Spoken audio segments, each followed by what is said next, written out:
சைவ சித்தாந்தம் உலகத்தின் உண்மை பொருள்களாக பதி, இறைவன், பசு, உயிர்கள், பாசம், மலங்கள் ஆகிய மூன்றையும் முன்வைக்கிறது.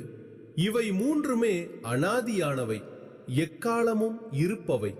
இவை ஒன்றால் மற்றொன்று படைக்கப்பட்டவை அல்ல. இறைவனை அடைவதே உயிரின் இறுதி நோக்கம்.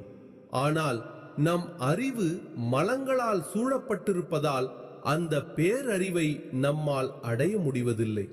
உயிரின் மீது படிந்து இறைவனின் அருளை பெற விடாமல் தடுக்கும் அந்த மூன்று தடைகளே மும்மலங்கள் எனப்படுகின்றன.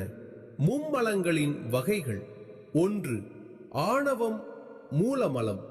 மலங்களுள் முதன்மையானது இதுவே.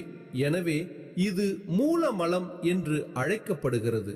தமிழில் இதை இருள் என்றும் குறிப்பிடுவர்.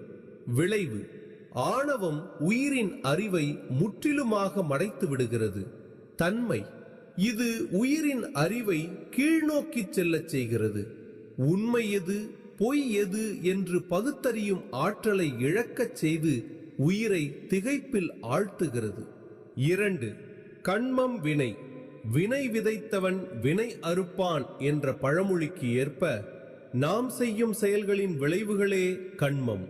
சுழற்சி: உயிர்கள் தாங்கள் செய்த நல்வினை அல்லது தீவினை பயன்களை அனுபவிப்பதற்காகவே மீண்டும் மீண்டும் பிறக்கின்றன. இறைவன் உயிர்களின் கர்ம வினைகளுக்கு ஏற்ப பிறப்பை தீர்மானிக்கிறான். கண்மத்தின் 3 நிலைகள்: பழவினை, முற்பிறவிகளில் சேர்த்து வைத்த வினைகளின் மொத்த குவியல். நுகர்வினை, இந்த பிறவியில் அனுபவித்துக் கொண்டிருக்கும் வினைகள். ஏறுவினை, வினைகளை அனுபவிக்கும் இந்த நிகழ்வின் போது புதிதாக நாம் சேர்க்கும் வினைகள். 3. மாயை. மாயை என்பது உலகப் படைப்புக்கு காரணமான பொருள். உடல், உலகம் மற்றும் நாம் காணும் அனைத்து பொருட்களும் மாயையின் காரியங்களே. இருபக்கத்தன்மை. மாயை ஒரு மலம் என்றாலும் இது உயிரின் அறிவை வெளிப்படுத்த உதவும் கருவியாகவும் இருக்கிறது. உவமை: சூரியன் இல்லாத இருட்டில் ஒரு சிறிய விளக்கின் சுவாலை எப்படி வழிகாட்டுகிறதோ அதுபோலவே ஆணவத்தால் மறைக்கப்பட்ட அறிவை சிறிதளவு வெளிப்படுத்தி உயிர் செயல்பட இது உதவுகிறது. மாயையின் பிரிவுகள்: சுத்த மாயை, அசுத்த மாயை, பிரகிருதி மாயை.